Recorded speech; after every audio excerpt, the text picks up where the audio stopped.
ก็อีกเทื่อหนึ่งเป็นการนำภาพของพิกัดแผนที่นี้เข้าอยู่ในโปรแกรม QGIS นี้จะเวลาเรามีแผนที่นี้แล้วแผนที่แมปแบบดินเดียวกลมดินได้สแกนก็เริ่มต้นเขาบางซอฟต์แวร์ก็ต่างกันแต่ว่าบางซั่นจะซื้อ geo reference นี้ฉะนั้นเขาให้แอดเอาที่ว่าเอาไว้ใต้ดินจะเป็นเซแพทเทิร์นซูมอันอื่นจะมีหลายแนวที่ถูกเพิ่มเข้าไปนี้เพิ่มเข้าไปนี้เนาะจะเห็นค่าพิกัดก็คือต่างๆนี่จะเป็น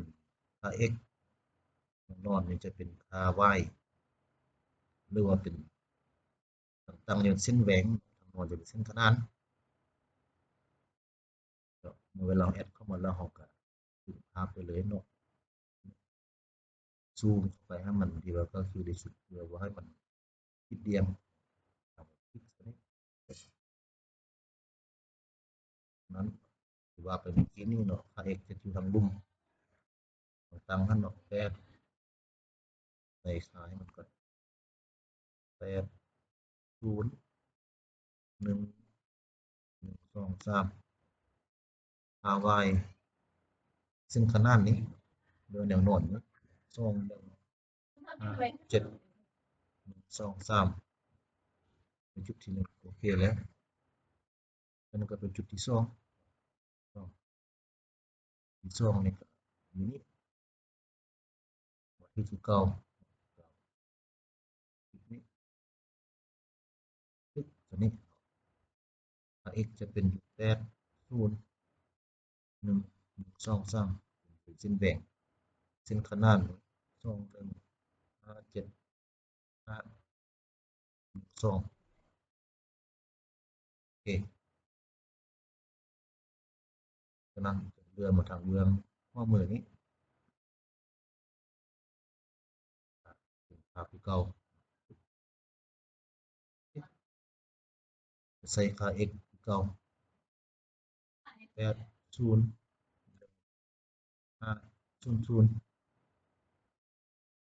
0ค่า y จะแม่น2 1 5 7 5 0 0โอเคไปจุดสุดท้ายจุดสุดท้ายนี้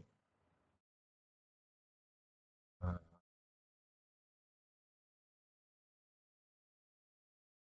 ตรงนี้ผมจุดเก่าปึ๊บที่ใส่ค่า x แม่น x แม่น8 0 1 5 0 0ค่า y จะแม่น2 1 5 7 1 2 3แล้วก็โอเคอ่าสำหรับตัวละครที่แสดงนี้เนาะอันนี้ตัว Western ก็คือค่าพิกเดียวของพิกเซลนะแต่ว่าสำคัญจะเป็นขีดน้อยๆนี่ครับถ้ามันบิดเบี้ยวแต่ว่าตรงในเบิ่งขึ้นว่าให้มันเหมาะอันแหละว่าบิดเบี้ยวหลายหลังจากที่ว่าได้แล้วก็ที่เขาอันน่ะ transformating setting นี้ transformation setting นี้โดยปกตินี่มันจะกันท่าอันน่ะช่องพัน QGIS ช่องจำหนึ่งแปดนี่มันจะบอกว่ามีให้เลือกเราจะมาเลือกเป็น linear นี้มันจะเลือกจะเป็นค่าพิกัดค่าของอันรูปแต้มครับค่าของอันสร้างออกครับโดยปกติมันจะแสดงให้เราเห็นอยู่นี่เอาไว้ว่าในส่วนนี้ตัวไหนครับ47เนาะมันจะใช้ในส่วน47ตัวอย่างก็จะว่าใช้ส่วน47นี้เราก็จะมาติ๊กตัวนี้บ้าน Lost in projects Windows นี่โอเคมันจะโอเคแล้วก็คลิกเข้า start georeferencing นี่ถ้าบูยังผิดพลาดเนาะมันจะลันไปหาตามแต้มแถวเช่นนี้อย่าง ก็เป็นการกึ่งค่าพิกัดต้น